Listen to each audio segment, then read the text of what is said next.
Hali kayo mga kababayan, sabay nating alamin ang istorya ng The Promised Land. Sa isang panahon na malayo, ang lupain ng Kanaan ay isang lugar ng dakilang kagandahang loob at kahanga-hanga. Matatagpuan sa pagitan ng Mediterranean Sea at ang Jordan River, ito ay isang crossroads para sa mga manlalakbay at isang lupain ng iba't ibang mga landscapes mula sa mapagmahal na mga libis sa acid deserts. Ngunit hindi pa ito tinatawag na Israel. Kwento ay nagsisimula sa isang tao na tinatawag na Abraham, isang mangangalakal na nomad na pinamamahalaang sa pamamagitan ng Diyos ang pangako na humantong sa kanyang mga tao sa lupaing ito. Siya ay pinili upang maging ama ng isang dakilang bansa, at ang lupain ng Kanaan ay ipinangako sa kanyang binhi. Ang walang pagsalang pananampalataya ni Abraham at tiwala sa banal na pangako ay ang batayan ng isang kapuna-punan na paglalakbay. Para sa mga henerasyon, ang kanyang mga binhi, ang mga Israelita, ay nanirahan bilang mga taga-ibang lupa sa Ehipto. Sila'y nanatili ng kapighatian at pagkabihag, ngunit ang kanilang pag-asa ay lumilitaw. Nangyari ang panahon na lumitaw ang isang dakilang tagapanguna na tinatawag na Moises, na humantong sa kanila sa isang paglalakbay ng pagpapalaya at pagpapahayag. At sila'y nagsisilakad sa ilang, na pinatnubayan ng haligi ng ulap sa araw, at ng halimbawa ng apoy sa gabi. Kinuha nila ang 10 utos sa bundok ng Sinai, isang moral code na magpapatnubay sa kanila sa bagong lupaing ito. Ito ay isang lupain na naglalabas ng gatas at gatas, isang mabubuting lupain para sa paglago at pagpapatupad.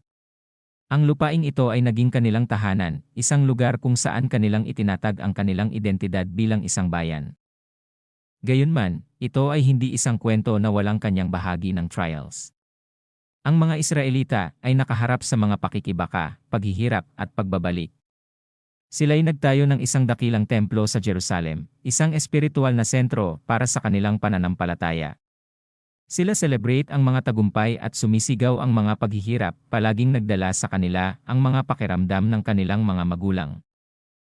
Sa pamamagitan ng mga panahon, ang lupain ay sinakop at pinuno ng maraming, mula sa mga Assyria sa mga Babylonia, Persya sa mga Griego, at sa wakas ang mga Romano. Gayunmay, ang koneksyon sa pagitan ng mga Israelita at ng kanilang bansa ay nanatili. Sa taon 1948, ang isang kasaysayan na sandali ay nagtataglay. Si David Ben-Gurion, leader ng Jewish Agency, ay nakatayo sa harap ng isang pulutong sa Tel Aviv at inihayag ang paglikha ng Estado ng Israel. Ito ay isang panaginip na natupad pagkatapos ng mga siglo ng pagmamahal. Ang mga Hudyo na nakatuon sa pamamagitan ng kasaysayan, kultura at pananampalataya, muli ay nagkaroon ng isang bansa. Mula sa mga lumang kasaysayan ng mga Israelita hanggang sa modernong katotohanan ng Estado ng Israel, ang lupain ng Kanaan ay nakakita ng maraming kabanata ng kasaysahan ng tao. Ito ay nananatiling isang lugar ng kahalagahan, kung saan ang mga lumang tradisyon coexist sa isang lumalaking modernong bansa.